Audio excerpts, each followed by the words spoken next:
Welcome to the Fabulous at 50 podcast, where we are changing the aging narrative.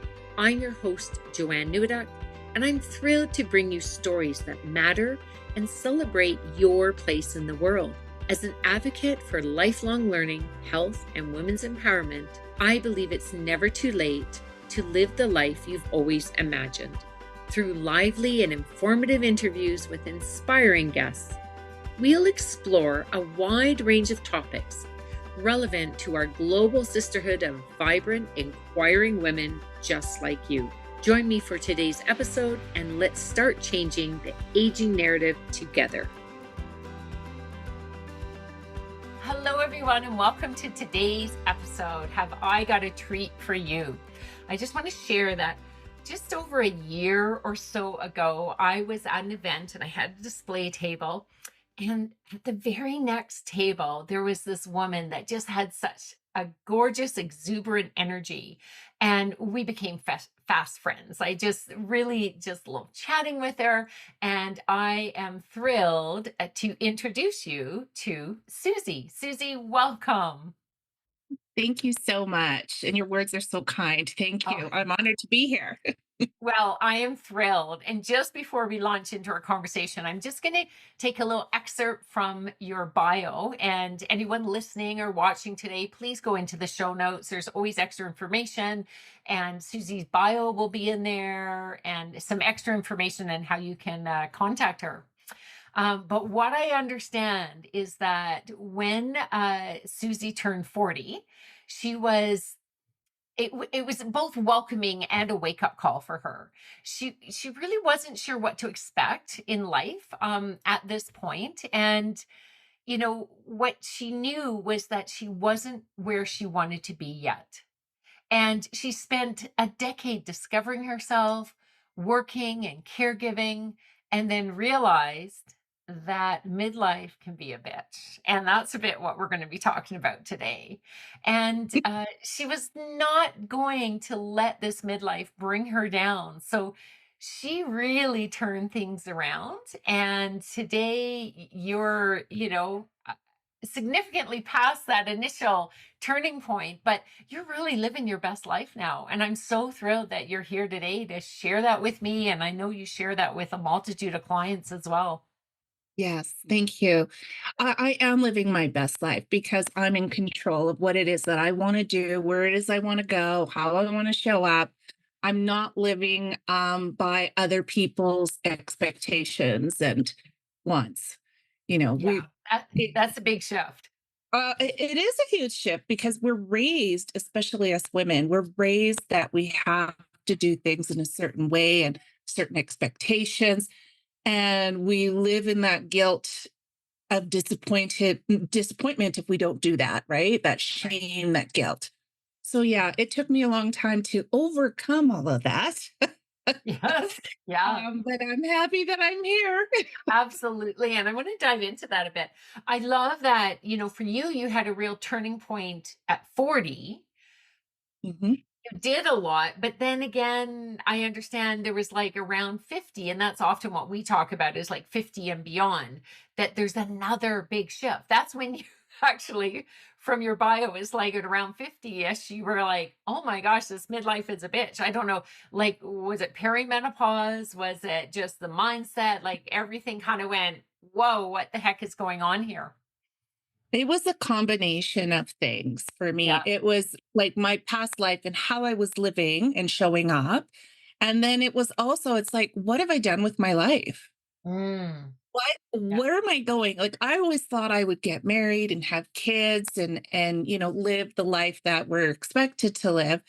And that obviously for me did not work, did not show up. Did not pan Um out. yeah, and I'm like, now what? So if I'm turning 50, I'm learning a lot about myself and what I, like and what I don't like, and I'm making those changes. But it's like I really don't want to do what I've been doing for Right. my whole adult life. And Yeah. that's when I kind of went, to hell with this. I'm doing things my way. And if you like it, come on board. If you don't, see ya. And this is the energy I love. So I'm curious, what what then happened? Because obviously you had to change your course, right? Like what you were doing Mhm. prior to that, you thought that was, Well, yeah, because what was going to work. You were discovering yourself. But yeah. once you discovered yourself, you went, what the heck? This isn't quite what I want. And then what did you do? So, I worked in the corporate world for Right. many, many, many, many years. Yeah. And then, I said, I'm going to be a life coach. And I got my certification and everything. And then it's just like, oh, I'm not making money at this. And the old fears and everything started coming back in. So I jumped back into the regular job, just like Yeah. everybody else, because you need Yeah. money to survive, right? Yeah. And And for I many, did many that. people, that is wonderful. Yeah, it is. But I wasn't happy. I Yeah. went back to doing what it was that I wasn't happy doing. And it wasn't until just before COVID that I realized that I'm sitting in an office and I go, I hate this life. I Oh, hate it, yeah. Yeah. And for me, COVID was a blessing in disguise because that was the time that my father turned for the worst. So I really Mm. needed to be home with him. Right. Yes. And that's where I kind of fell back into making a difference, not only for me, but for others. Yeah. And I took in that coaching side of me again. And I said, this is it. It's now or never. But I refuse to set foot into a corporate situation again for me because I might as well just slit my wrists open because Oh, it no. just sucks the life. Wow. I'm Yeah. being honest, it sucks the life out of me. Yeah. And you're somebody with so much life. You need that, right? And Yeah. yeah, I want to pick up I'm just going to take a little side tour here. With your father, so many that is a huge shared experience of people in midlife and predominantly women, not excluding men that become caregivers, but predominantly women are the caregivers, often a sandwich generation, for many women that do have children. But at some point in time, our parents will get older and more frail. I just went through that a year. It's been a year and a half now, I guess. Um, Yes, a year and a half. And so, a couple of years ago, I'm just curious, what was that experience like for you? Because you did say it was a blessing. And I found for me, it was also, in a sense, it was a blessing at the time. I was so grateful to have the flexibility. I kept going, what if I had a job that was 9 to 5 and I didn't have the flexibility to go and care for him? Like the 2 months I stayed with him, and he had to get up, he was being discharged from hospital, but we hadn't set him up. Where is he he can't live independently anymore, because I find that when the slippery slope starts after a certain age, it's like it's so fast, it's hard for them to come back. So I'm just wondering if you would Yeah. just share a little bit of that experience for you and the mindset you had around it. Well, for me, it actually goes back to a point when I was really young. I can't remember exactly what my age was, but it was around 6. Okay. And something inside of me said, my parents will never go into an old age home. I was Mm-hmm. very young. I don't know why I said that, but I looked at my mom and said, I will always take care of you. Aw. Right. And I, you grow up and you kind of forget about it. But when dad and mom, like they've always lived with me. So when he was starting to get really bad, I'm like, okay, I can bring somebody in and have them help. But my parents are of the type where it's like they don't want anybody that they don't know, right? Yeah, It's Susie. Susie has to be the one, which made me feel angry at first because that was putting a lot of pressure on me. it does. But at the same time, the experience of being there with him, I've learned more about him. Yeah. And when he did pass, um, I realized that I'm more of my father's daughter than I ever thought before. I thought I was my Okay. mom's daughter. Like I was Yeah. more like my mom. But now it's like, nope, I'm really like my dad. So it really brought you closer together. It Yeah. did. Yeah. Is your Yeah. mom still? He was so cute. Like I wish everybody Oh, could meet him. yeah. That's Could have cute. met him. I am sorry for your loss. Mm. Is your mom still alive? Is or had Yes, my she? mom is Okay. 90. Wow. Amazing. Mm. Amazing. Yeah, no, and it's I just found that I know with what you do with your work and what I do with my work too is it's all about the mindset, right? It's how do we shift? You can be doing the same thing. So you can be doing this work of caregiving, but if the mindset is around this is a burden, that is very different than when we can shift into that mindset of this is a blessing.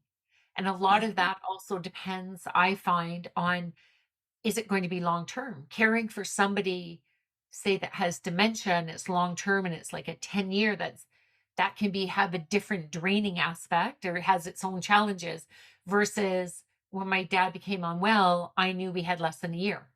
So it was this is a blessing to be there. He did eventually go into a very nice care center because his house wasn't set up enough to be able to carry like he got to a point where he couldn't care.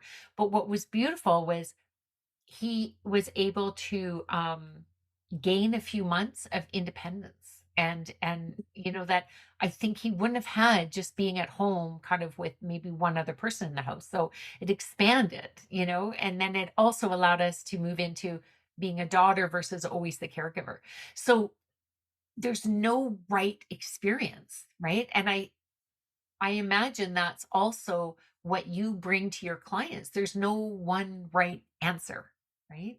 You know, So, what I'm curious about is let me ask you a question this way is like, what do you believe in and what do you stand for? Like that, like I know you're taking a big stand for women and your clients now. Like, how would you communicate that to people? it's the relationship that we have with self. I stand for the relationship that we have for ourselves because when we show up for us and what it is that we want and where it is that we're going, we're showing ourselves love. Self Yeah, love is huge. And absolutely. when we can do that automatically, instantly, effortlessly, we're giving more to others around us without even noticing. Yeah, You know, we women do not put ourselves first. yeah. It's like putting the oxygen mask on. You can't help Exactly. people if you drain yourself to the point of total depletion. Exactly.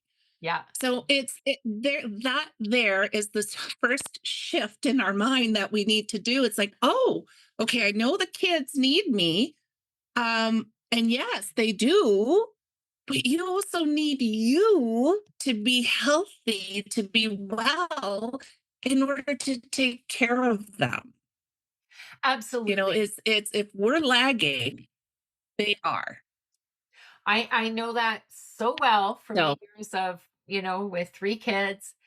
And wouldn't you find like sometimes it's not always it can be the caregiving role. There are times we have to suspend our needs, but and it doesn't mean you ignore somebody that needs your immediate need. It's that you build in your time to care for yourself. So, and I know so exactly. yeah. So what I want to interject right here is that because of um I loved your exuberance and we're on the same kind of line. We do mindset work and positive thinking and work with clients in very different ways, but we absolutely agree on the same sort of outcome, shall we say, Yeah. is we were thrilled, myself and Dr. Andrea, putting on the Radiate Your Best Life, the Women's Health and Wellness Symposium on April 27th in Calgary. This is 2024. Just get the year, just in case someone's listening to this way into the future here. We were Yeah. thrilled. We were looking down because like all of our sponsors were basically handpicked and invitation only. We sold out in a week. We didn't have to put it out there to the world. And you came up. Absolutely is because we wanted somebody in each of the areas of like, health and nutrition and mindset and movement. And we're thrilled that you're going to be a sponsor and you're going to be on stage talking. Without giving everything away, what will you be talking about? What will you be sharing a little bit? Let's entice some people I in will, the Calgary area to come join us right? or I'm going to be fly talking in. fly in, right? Come, just come. I'm going to be talking about the beliefs that we hold. Yep. What are they? Where do they come from? Why do we have them? Right? Because those beliefs really can squash our sense of being, Yep. and being aware of what it is that we are believing in Mhm. is so important. That that just that little tidbit is is an eye opener when we look at it. Go, that's not even that belief. I didn't even create that belief. Right? Somebody else Yeah. impressed that upon me. Yeah. Like we have to get married and have kids and stuff like that. Like that is somebody else's ancestral belief. Um, Great, yeah, that's all fine and dandy. I wanted that myself, but it didn't happen. So the belief that I created because that didn't happen was I'm not worthy and I'm not good enough. Yep. And And that's that's not not true. true. I love that. Let's say it in That's not stereo. true. That is not true. Yeah. Yeah. So that's what I'm going to be talking about. Love it. A lot of women out there, even the most successful of women, there's always that little voice in the back of their mind that's Yep. going, but Yeah. what if? Yeah. I call that the itty bitty nasty committee. I often say a different Yeah. word, but we'll keep it clean today. Yes, yes. Yeah, yeah. Amazing. I wholeheartedly agree with you. And I know that you do this like in like the holistic, this is what's going on in my life. I do a lot of that more around health and wellness, right? Like the belief on, oh, well, it's just because I'm getting old. And it's like, no, it's not just because you're getting old. Because if it was just because you were getting old, everybody would have the same issue. And it's not. It's because there's an imbalance in your body and we can correct that. So, which is phenomenal. Now, one of the other things that I think, are you going to have those wonderful little books or journals at the event? Yes, I Yeah. am. Tell us a little bit about that. I actually meant to have mine here and hold it up. It's just I don't buy journals and books because I'm like, I'm not, some people are drawn to writing. I do a lot of Mm, more introspective thought processing. I don't always have to write it out, but I was yeah. drawn to your book. It was very cool. And it was a lovely green, similar to my, maybe not quite. It was a more sagey green. This one's a little more mossy. So we're Green for all set. spring is green for Green for spring. spring. So, That's right. And it yeah. was last spring. I think that's why I bought it. Tell us a little bit about this book and the purpose and how that came about. So, my whole studying of my journey in becoming who it is that I am today Mhm. has a lot to do with being grateful, and it has a lot to do with writing out what my goals are. So, yeah, I had a whole bunch of books going on, like a lot of different pieces of paper here and there. And I'm like, well, let's put this all together into one book. And it's just a great way to just wake up and just start, saying what you're grateful for the night before. What are your intentions for the next day? Like, what do I need to get done? And then there is the page, like, if you want to journal, you journal. If you only want to take notes on something, throw the notes in. And the end of the day, it's sort of like, well, how did I do? So we're starting off on a high now, and then we're going to close the day off as well. Like, did I do my movement? Did I have fun? Because it's important that we have fun every day. And all Yeah. these little things. So for me, it's a 3-month journal, but there's 4 of them because each journal have different quotes, Love it. and different colors represent the different seasons. Love it. So yeah, that's how I came to be an author. I started writing my journal and everything like that, and I've got other projects that I'm working on. Beautiful. You do. And if I'm not mistaken, in addition to our fabulous Radiate Your Best Life on April 27th. You also have an event coming up, I think, in October. Did you want In to October. Yep. little October plug for that? 17th to the 20th in 2024.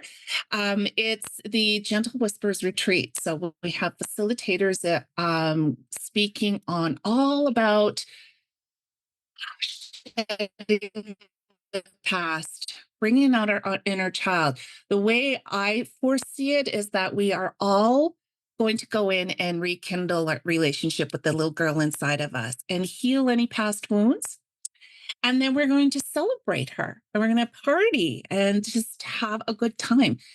Um, Most important, it's a time for women to just be. There's a little Love bit it. of yoga, there's a little bit of, silent hikes, gentle walks, and releasing breath work. There's so many things that are going to go on that weekend. I'm so excited about it. Beautiful, beautiful. Well, that is amazing. And we're getting close to the end of our time. So, what I'd like to ask you right now is can you share maybe you already did this a little bit before, but just you can reiterate things if you want. Just three kind of pearls of wisdom or takeaways that you really would like women to understand. So, you can create boundaries that are loving and supporting for yourself, first and foremost. And when you believe in those boundaries will be respected from those around you. First, you have to respect them yourself. So if you're going to say, no, I'm not doing this, you got to stick to that. Yes, And then it's love that. seen by other people, right? Yeah. And when you start to create those loving boundaries, people follow. All of a sudden, it's like, I know what my purpose is now. Hmm. And is it big? Is it small? Whatever. Your purpose is yours and you can live it freely because you've set yourself up for it. Love it. Love it.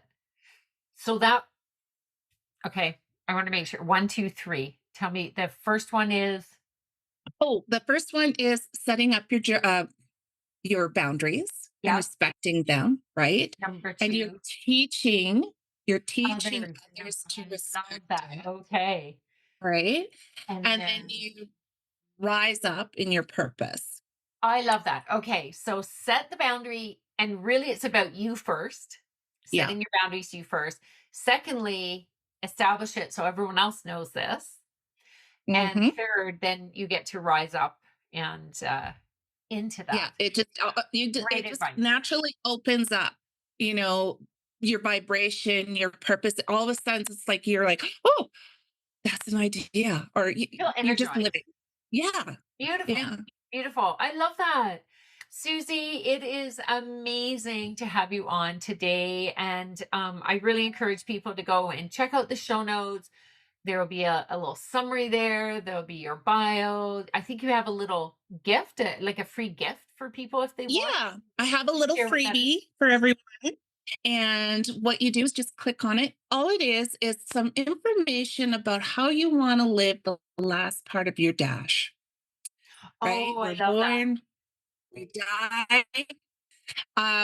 So we've already used up a good portion of our dash. What are you going to do with the last half?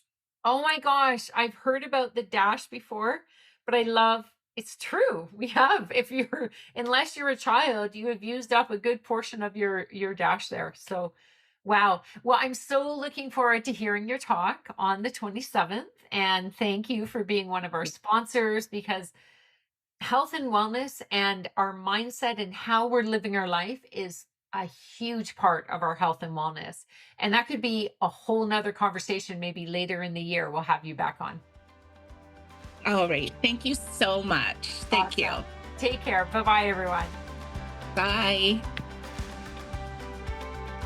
Thank you so much for tuning in today. But before you leave, I'm curious. What pearl of wisdom are you taking away from today's episode?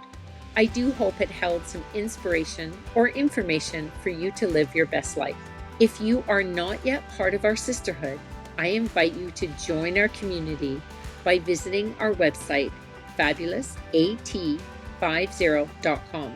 and you'll receive a free copy of our ebook, Make Mine Fabulous, 21 Ways to Energize Your Life.